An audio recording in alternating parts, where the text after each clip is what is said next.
অনেক কবরের পাশে কুকুরেরা ঘেউ ঘেউ ঘেউ ঘেউ করে কান্না করে, গরু রশি সিরিয়া পালায় যায়, কারণ ওরা কবরের আযাব নিজের চোখে দেখতে পায়।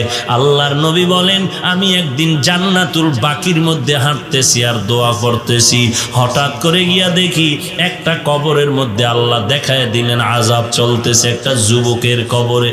আমি এই যুবকের কেন আযাব হয় আল্লাহর থেকে জানতে চাইলাম। আল্লাহ বললেন, ও মায়ের সাথে বেয়াদবি করেছে।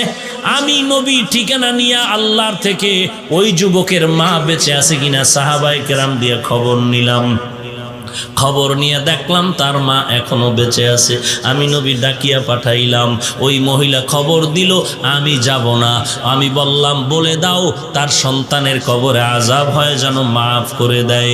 ওই মা বলে, না না, আমার সন্তানের আমি কখনো মাফ করব না। রহমাতুল লিল আলামিন তাকে ডাকিয়া আনলেন, এরপরে বললেন, তোমার সন্তানের কবরে আযাব হয় মাফ করে দাও। বলে, না আমি মাফ করব না।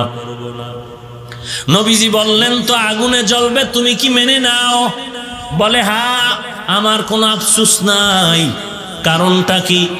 বলে, আমার সন্তান একদিন ঝগড়া করে বউয়ের সাথে তর্কর কারণে বউয়ের মায়ায় পড়ে আমি মায়ের সাথে এমন তর্ক জড়ায় দিল, একটা ইটা নিয়ে আমার মাথার উপরে আঘাত করলো, আমি জমিনের মধ্যে পড়ে গেলাম। আমার মাথার রক্ত বের হয়ে জমিন লাল হয়ে গেল। আমি এমন কান্নায় দুর্বল হয়ে গেলাম, আমার এই কষ্ট জীবনে আর অন্তর থেকে মুছবে না।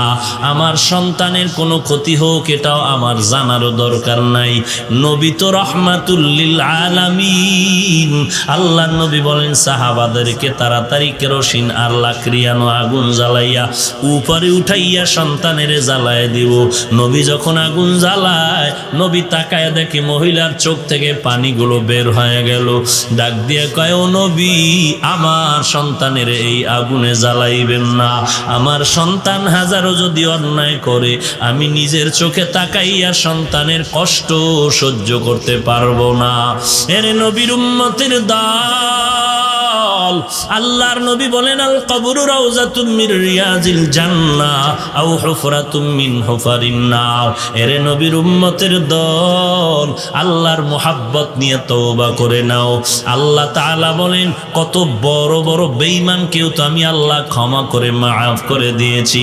তোমরা অন্যায় যদি করিয়া থাকো, চোখের পানি ছেড়ে কান্না করো, তওবা করো। আল্লাহর নবী বলেন, গাভীর ওলান থেকে দুধ বের করে ভেতরে যেমন ঢুকানো আর সম্ভব না, যারা আল্লাহর মহাব্বতে তওবার নিয়তে গুনার ভয়ে চোখের পানি ছেড়ে কানবে, ওই বান্দাকে আর জাহান্নামে দেওয়াও সম্ভব হবে না।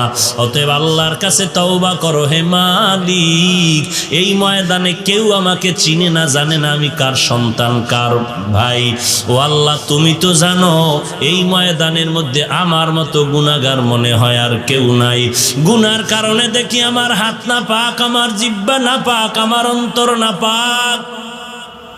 ও আল্লাহ, এই অন্যায়গুলো যদি আমার কেউ সামনে করতো, আমি তাকে লাথি মেরে তাড়ায় দিতাম।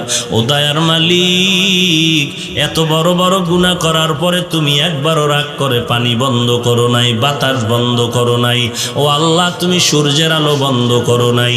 আজকে ময়দানে হাজির হয়ে গেলাম তওবার জন্য।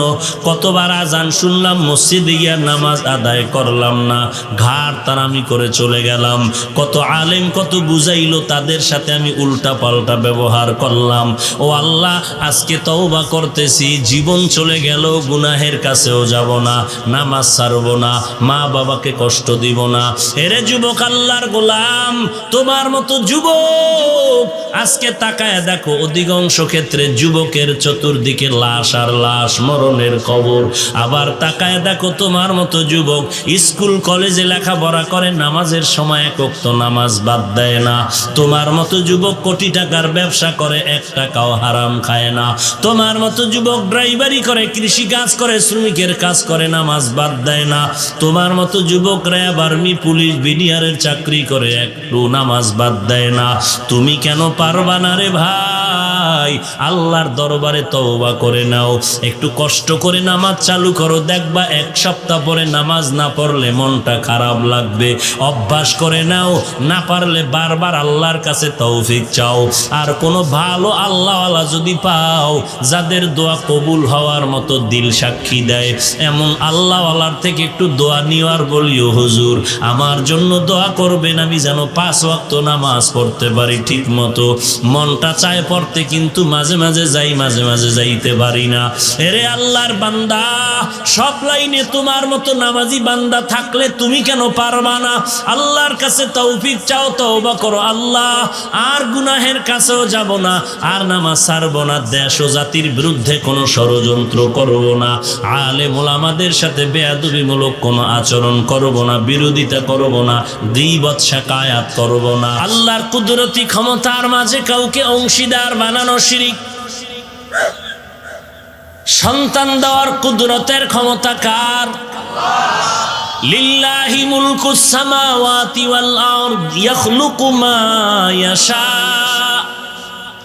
ইয়াহাবু লিমান ইয়াশাউ ইনাসান ওয়া ইয়াহাবু লিমান ইয়াশাউ যুকুর আও ইউযাওবিজুহুম যুকরানাও ওয়া ইনাসা ওয়া ইয়াজআলু মান ইয়াশাউ আকিমা ইন্নাহু আলিমুন কাদির।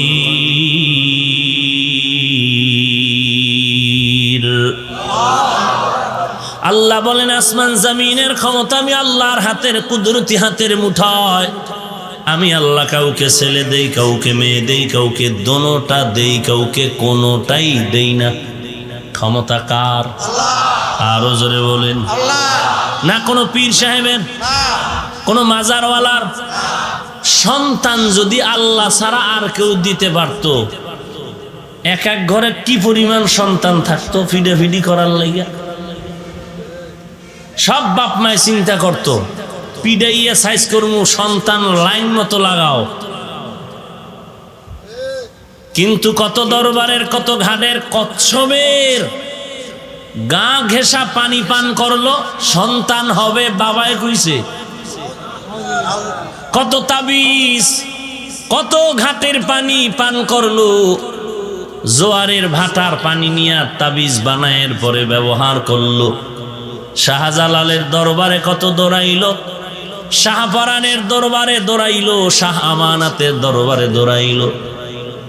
এরে আল্লাহর বান্দা, সন্তান দেওয়ার ক্ষমতা দুনিয়ার কারো নাই। সন্তান দেওয়ার ক্ষমতার একচ্ছত্র মালিকানা কার? আল্লাহ বলেন, আমি কাউকে ছেলে দেই, কাউকে মেয়ে দেই, কাউকে দোনোটাই দেই, কাউকে কোনোটাই দেই না। লা তাকতুলু আওলাদাকুম খাশিয়াতা ইমলাক নাহনু নারযুকুহুম ওয়া ইয়্যাকুম। আমি আল্লাহ তাদেরকেও দেই, তোমাদেরকেও রিজিক দেই। রিজিকের ভয়ে সন্তানকে হত্যা করিস না। সন্তান বেশি হলে থাকবে কই, খাবে কি, এই ভয়ে হত্যা করিও না। জন্ম নিয়ন্ত্রণ যেটাকে বলে, এই জন্ম নিয়ন্ত্রণ পন্থা বা পদ্ধতি আবিষ্কার করেছে বিধর্মী ইহুদিরা। আশ্চর্যের খবর, শিক্ষিত মুসলমান পায়ে হাত রেখে বলি, রাগ করো না, একটু খোঁজ খবর নিয়ে দেখো, আজও পর্যন্ত দুনিয়ার কোনো ইহুদি বেঈমানেরা এই জন্ম নিয়ন্ত্রণের পদ্ধতি ব্যবহার করে না।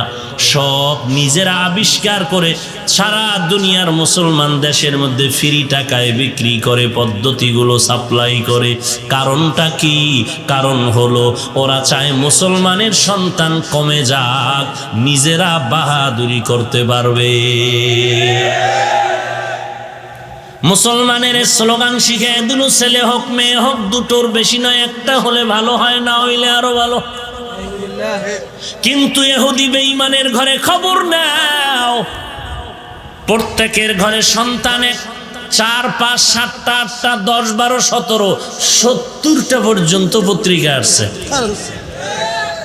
এক বেঈমানের বাড়ি পাবা না সন্তান অল্প। রবীন্দ্রনাথ ঠাকুরের সন্তান অনেক। এরকম একটা একটা গণনা করে দেখো, সব বিধর্মীদের ঘরে সন্তান বেশি। তাহলে ওরা জন্ম নিয়ন্ত্রণের পদ্ধতি আবিষ্কার করে, ওরা কেউ ব্যবহার করে না, সব মুসলমানের বিনা টাকায় বিলায়া দেয়। মুসলমান টের পায় না, না যাই না, না শুই না, উল্টা কোরআনওয়ালাদের গালি দেয়। আচ্ছা, সব কথা বাদ, ধরে নিলাম একেবারে ইহুদির কথাই চিরসত্য, ওরাও খায় আপনারাও খান। বলেন তো, এই জন্ম নিয়ন্ত্রণের ট্যাবলেট ব্যবহার করার পরে 10 বছর আগে বাংলাদেশে জনসংখ্যা যত ছিল বর্তমানে কত পার্সেন্ট কমছে? হ্যাঁ, তো ট্যাবলেট গেল কই?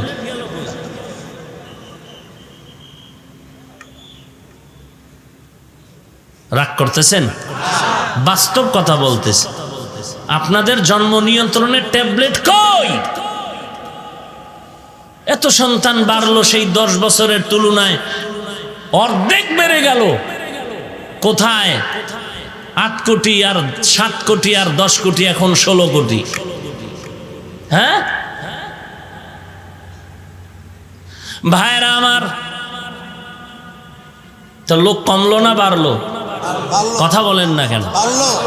10 সন্তানের মা বাবা ধনী নাই? আছে।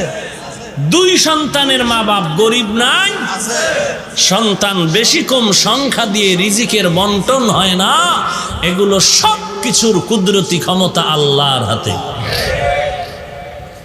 এই জন্য 10 সন্তানের মা বাবাও না খাইয়া কেউ মরে নাই, বরং বড় আরামে আছে। 10 সন্তান, বাবা আরামে খায়, মা আরামে খায়। 10 ভাই 10 জায়গায় চাকরি করে, ব্যবসা করে, কৃষি কাজ করে, কত আরামে। এরকম আরামের সংসার আর কোথাও পাওয়া যায় না। আবার অপর দিয়ে তাকায় দেখো, যারা ছেলে মেয়ে দুটোর বেশি নয়, একটা হলে ভালো হয়, যথেষ্টর স্লোগান দিয়ে বসে আছে, এদের কপাল বড় খারাপ। এক দল ক্ষমতায় আসছে, ওই লোকটা অন্য দল করত, এখন চাকরি শেষ। গেল কই যথেষ্ট? কান্না ছাড়া উপায় নাই এখন। আগে এত বছর মসজিদে তেমন দেখা যাইতো না, এখন তাকবীরুল্লাহ ছুটে না। কি ব্যাপার? বলে ঘরে চাল ভাত নাই। খোদার সাথে কান্না ছাড়া কোনো উপায় নাই, চাকরিও নষ্ট, বেতন নাই। আল্লাহ বলেন, রিজিকের ভয়ে সন্তানরে হত্যা করো না। যারা এই সন্তান আল্লাহ দিতে পারেন মনে করার পরে আরো কাউকে এর সাথে অংশীদার বানায়, তারা শিরিক করলো।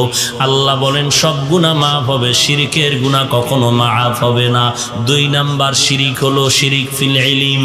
গায়বের ইলম একমাত্র আল্লাহর দরবারে আছে, দুনিয়াতে আর কেউ গায়বের মালিক হতে পারে না। কেউ যদি মনে করে আল্লাহ ছাড়া আরো কেউ গায়ব জানে, অদৃশ্যের খবর জানে, এটা শিরিকের গুনাহ। সব গুনাহ মাফ হলেও শিরকের গুনাহ মাফ হবে না। বলে বুঝি না, আমগো পিসা বুজুরি দিয়ে আমগো মনের খবর কয়া দেয়। কেমনে কয় জানি না, ভেবে নিলাম সে তো গায়েব জানে। নবীজির কাছে জিবরাইল আমিন প্রশ্ন করলেন, কিয়ামত কবে হবে? নবী বললেন, আমি জানি না, প্রশ্নকারীর থেকে বেশি জানি না। জিবরাইল আমিন বললেন, তো কিয়ামতের কিছু নিদর্শন বলেন। নবী কিয়ামতের নিদর্শন বললেন। গায়বের মালিক যদি আমার নবী হইতেন, নবী জানতেন কিয়ামত কবে হবে। নবীর থেকে একটা বর্ণনাও নাই যে কিয়ামত কবে হবে। কিয়ামতের নিদর্শনের কথা আছে, আমার নবী বুঝায় গেলেন দুনিয়াতে গায়বের মালিক একমাত্র আল্লাহ ছাড়া আর কেউ গায়ব জানে না। জানে? 3 নাম্বার শিরিক ফিল হুকুম। আলা লাহুল খালক ওয়াল আমর। সৃষ্টি যার, হুকুম চলবে তার। আল্লাহর আদেশ মান্য করো বান্দা, এটাই হলো প্রাধান্য। আল্লাহর হুকুমের থেকে আরো কারো হুকুমকে প্রাধান্য দেওয়ার নাম শিরক। লা তাআতা লিমাখলুকিন ফি মাসিয়াতিল খালিক। আল্লাহকে বেজার করে, আল্লাহর কথা অমান্য করে অন্য কারো আদেশ নিষেধ মেনে নেওয়া হারাম। এটাকে বলে শিরিক ফিল হুকুম। আল্লাহর হুকুমের থেকে অন্য কারো হুকুমকে প্রাধান্য দেওয়া শিরিক। পীর সাহেবের হুকুম মানবো, আল্লাহটা মানি না মানি জানি না, জাহান্নামে গেলে যাব। এরকম বহু আশেকে রসুল এই জমিনে আছে। ভাইরা আমার, 4 নাম্বার শিরিক ফিস সামঈ ওয়াল বাসারি। সবকিছু দেখেন, সবকিছু শুনেন একমাত্র কে? আপনি দিলে দিলে কি ভাবতেছেন কে জানেন? কারে মারার জন্য পরিকল্পনা করতেছেন কে জানেন? একমাত্র আল্লাহ, আর কেউ এর সাথে অংশীদার নাই। মনে করলেই শিরিক। সব গুনাহ মাফ হলো, শিরকের গুনাহ মাফ হবে না। 5 নাম্বার শিরিক ফিল ইবাদাত। আল্লাহ ছাড়া আর কেউ ইবাদতের সিজদা পাবে? বলেন, ইবাদতের সিজদা পাবেন একমাত্র আমার আল্লাহ। আল্লাহ ছাড়া আর কাউকে সিজদা দেওয়া যাবে না। যে কোনো উপায় ঘুরাইয়া ফিরাইয়া যাই করো না কেন, সিজদার মালিক আল্লাহ। অন্য কাউকে সিজদা দেওয়ার নাম হলো শিরকের গুনাহ। সব গুনাহ মাফ হলো, শিরকের গুনাহ মাফ হবে না।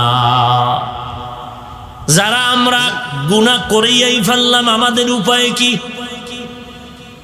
আল্লাহ তাআলা বলেন, উদউনি আস্তাজিব লাকুম। বান্দা ডাক দাও, আমি আল্লাহর কাছে ক্ষমার জন্য ডাক দাও, আমি আল্লাহ তোমার ডাকের জবাব দেওয়ার জন্য তৈয়ার। ওয়া ইযা সাআলাকা ইবাদি আন্নী ফাইন্নী করিব উজিবু দাওয়াতাদ দাঈ ইযা দাআন ফালইস্তাজিবু লি ওয়াল ইউমিনু বি وَلْيُؤْمِنُوا بِي لَعَلَّهُمْ يَرْشُدُونَ।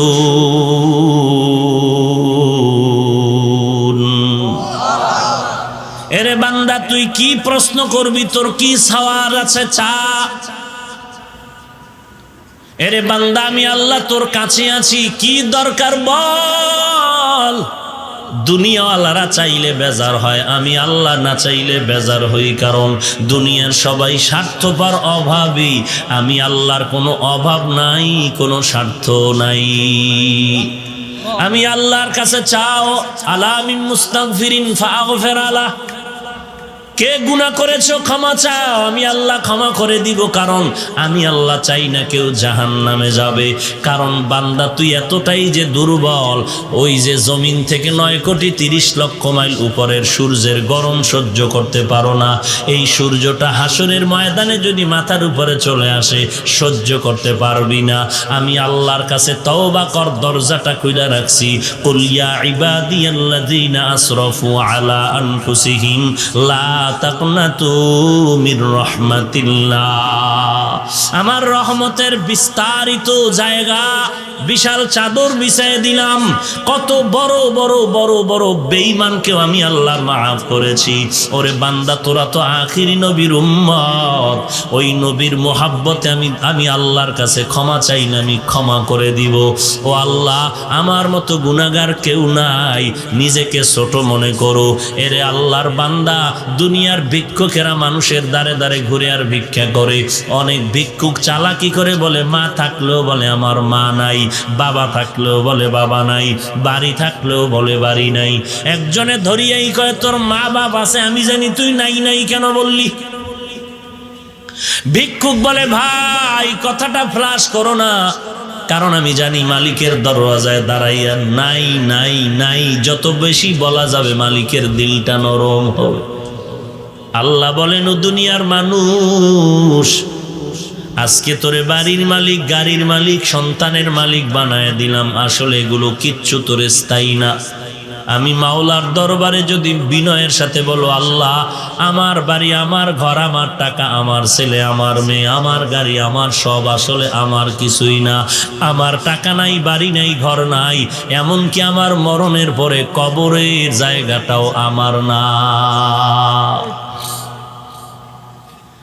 আমার বাড়ি বাড়ি যা বললাম, আমার মরণের পরে আমার গায়ের জামাটা ছেলে খুলে রাখবে, বেলেট দিয়া কেটে রাখবে, বৃষ্টির মাঝেও আমার লাশটা রাস্তায় ফালায় রাখবে, দরজা আটকায় রাখবে, বাঁশবাগানে আমার লাশটা ফেলে দিবে। একদিন দুদিন কান্নার পরে আর খবর নিবে না, বরং মরণের পরে জানাজার আগেই মনের মধ্যে জায়গা বাড়িঘর ভাগ করার পরিকল্পনা শুরু হয়ে যাবে। ওই কবরে আমাকে একা ফালায় রাখবে, 3টা সাদা কাফনের আমাকে বাসিন্দা বানায়া, আর কেউ কবরে খবর নিবে না। আল্লাহর নবী বলেন ওই কবরে খবর নেওয়ার জন্য 4টা বন্ধু তুমি সঙ্গে নিতে পারো। ক্বালান নবিয়্যু সাল্লাল্লাহু আলাইহি ওয়া আলিহি ওয়াসাল্লাম إذا وزع الميت في قبره جاء القرآن عند رأسه والصلاة عن يمينه والصيام عن شماله وسائر الحسنات عند رجليه। আল্লাহর নবী বলেন উম্মতের দল অন্ধকার কবরে রেখে যাওয়ার পর 2জন ফেরেশতা আসবে প্রশ্ন করার জন্য। মাথার কিনারায় যখন আসবে 4টা বন্ধু চারদিক দিয়া দাঁড়ায় যাবে আর বলবে প্রশ্ন করার জন্য ফেরেশতারা আসবি না, আরামে ঘুমাইছে, বান্দাকে আরামে ঘুমাইতে দাও, দুনিয়াতে ঘুমাইতে পারে নাই। মাথার কিনারার থেকে বলবে কে আমাদের নিষেধ করলা? জবাব দিয়া বলবে আমি হলাম এই মাইয়েতের বন্ধু কোরআনুল কারীম। ফেরেশতারা ডান পার্শ্বে যাবে, আসবা না, কে নিষেধ করলা? বলবে আমি তার আপন বন্ধু নামাজ। ফেরেশতারা বাম কিনারায় যাবে, বলবে আসবা না, কে নিষেধ করলা? বলে আমরা তার বন্ধু রোজা। পায়ের কিনারায় যাবে, বলবে আসবা না, কে নিষেধ করলা? বলে বান্দার যাবতীয় নেক আমল, দস্তারখানের আমল, মেসওয়াকের আমল, টুপির আমল, দাড়ির আমল। কতক্ষণ তোমরা থাকবা? বলে আমাদের এই মাইয়াতকে জান্নাতে ঢুকায়া দাও পর্যন্ত থাকবো। এরে নবীর উম্মত, আর এই 4 বন্ধু যদি তোমার সাথে না নিয়ে যাও, ফেরেশতা প্রশ্ন করবে রবের পরিচয় দাও, মার রব্বুক ওমা দীনুক, ধর্মের পরিচয় দাও, রাহমাতুল লিল আলামিনের পরিচয় দাও। তুমি তো ধর্ম কি জিনিস জানতাই না, ধর্ম কাকে বলে তাও ভালো করে চিনো না। স্লোগানে তালে তালে তাল মিলায় বলো ধর্ম যার যার উৎসব সবার। তোমার নিজের যে একটা নিজস্ব ধর্ম আছে তার খবরই নাই। তোমার যে একজন আল্লাহ আছে সে আল্লাহর সাথে কোনো সম্পর্ক নাই। তোমার যে রাহমাতুল লিল আলামিন আছে সেই ব্যাপারে তোমার খবর নাই। আল্লাহ তাআলা বলবেন আর দেরি না করিয়া কবরের সাথে জাহান্নামের দরজাটা খুলিয়া দাও। জাহান্নামের আগুন কবরটা ভরে যাবে। একটা নয়, 2টা নয়, 70 থেকে 99টা সাপ কবরে আসবে। এরে নবীর উম্মতের দল, নবী বলেন এই কবরের আযাব এমন ভাবে শুরু হয়ে যাবে মানুষ আর জিন ছাড়া সব মাখলুকতেরা দেখবে। যে কারণে দেখা যায় অনেক কবরের পাশে কুকুরেরা ঘেউ ঘেউ ঘেউ ঘেউ করে কান্না করে, গরু রশি সিরিয়া পালায় যায়, কারণ ওরা কবরের আযাব নিজের চোখে দেখতে পায়। আল্লাহর নবী বলেন আমি একদিন জান্নাতুল বাকির মধ্যে হাঁটতেছি আর দোয়া করতেছি, হঠাৎ করে গিয়া দেখি একটা কবরের মধ্যে আল্লাহ দেখায় দিলেন আযাব চলতেছে একটা যুবকের কবরে। আমি এই যুবকের কেন আযাব হয় আল্লাহর থেকে জানতে চাইলাম। আল্লাহ বললেন ও মায়ের সাথে বেয়াদবি করেছে। আমি নবী ঠিকানা নিয়ে আল্লাহর থেকে ওই যুবকের মা বেঁচে আছে কিনা সাহাবায়ে কেরাম দিয়ে খবর নিলাম। খবর নিয়ে দেখলাম তার মা এখনো বেঁচে আছে। আমি নবী ডাকিয়া পাঠাইলাম, ওই মহিলা খবর দিল আমি যাব না। আমি বললাম বলে দাও তার সন্তানের কবরে আযাব হয় যেন মাফ করে দেয়। ওই মা বলে না না, আমার সন্তানের আমি কখনো মাফ করব না। রাহমাতুল লিল আলামিন তাকে ডাকিয়া আনলেন, এরপরে বললেন তোমার সন্তানের কবরে আযাব হয় মাফ করে দাও। বলে না আমি মাফ করব না। নবীজি বললেন তো আগুনে জ্বলবে, তুমি কি মেনে নাও? বলে হ্যাঁ, আমার কোনো আফসোস নাই। কারণটা কি? বলে আমার সন্তান একদিন ঝগড়া করে বউয়ের সাথে তর্কর কারণে বউয়ের মায়ায় পড়ে আমি মায়ের সাথে এমন তর্ক জড়ায় দিল, একটা ইটা নিয়ে আমার মাথার উপরে আঘাত করলো, আমি জমিনের মধ্যে পড়ে গেলাম। আমার মাথার রক্ত বের হয়ে জমিন লাল হয়ে গেল। আমি এমন কান্নায় দুর্বল হয়ে গেলাম, আমার এই কষ্ট জীবনে আর অন্তর থেকে মুছবে না। আমার সন্তানের কোনো ক্ষতি হোক এটাও আমার জানারও দরকার নাই। নবী তো রাহমাতুল লিল আলামিন। আল্লাহর নবী বলেন সাহাবাদেরকে তাড়াতাড়ি কড়াই কেরোসিন আর লাকড়িয়ানো আগুন জ্বালাইয়া উপরে উঠাইয়া সন্তানের জ্বালায় দিব। নবী যখন আগুন জ্বালায়, নবী তাকায় দেখে মহিলার চোখ থেকে পানিগুলো বের হয়ে গেল। ডাক দিয়ে কয়, ও নবী, আমার সন্তানের এই আগুনে জ্বালাইবেন না। আমার সন্তান হাজারো যদি অন্যায় করে, আমি নিজের চোখে তাকাইয়া সন্তানের কষ্ট সহ্য করতে পারবো না। এর নবীর উম্মতের দল, আল্লাহর নবী বলেন, আল কবরু রাউযাতুম মির রিয়াজিল জান্নাহ আও হুফরাতুম মিন হুফারিন নার। এর নবীর উম্মতের দল, আল্লাহর মুহাব্বত নিয়ে তওবা করে নাও। আল্লাহ তাআলা বলেন, কত বড় বড় বেঈমানকেও তো আমি আল্লাহ ক্ষমা করে মাফ করে দিয়েছি। তোমরা অন্যায় যদি করিয়া থাকো, চোখের পানি ছেড়ে কান্না করো, তওবা করো। আল্লাহর নবী